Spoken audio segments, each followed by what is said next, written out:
Selamlar dostlar. Bugün mənim yanımda Qabil var və blok təxmin etmə oyunu oynayırıq. Qabil, blokları təxmin edəcəksən. Başla. Eləcə vurma. Qır bunu. Səhv yerə qoydun. Bura. Bura. Bura. Bura. Bura. Bir de bura.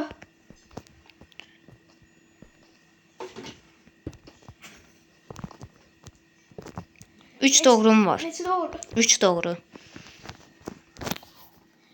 Bu bura.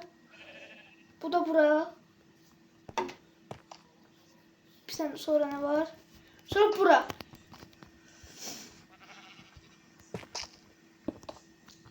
Tapdım. 4 doğrum var. Elmas bloğu yetiş etmedim. Bitirdin. İşte bu. Bitti. Yok. Hayda. Burada var. İndi elə buranı.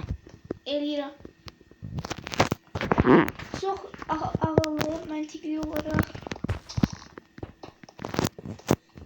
Çox məntiqli uşağım həqiqətən də. Neçə doğru? Neçə doğrun?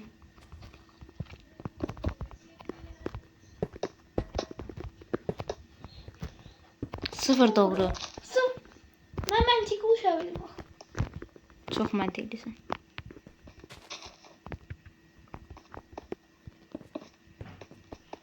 Sonra məncə bura ocaq zət gedər.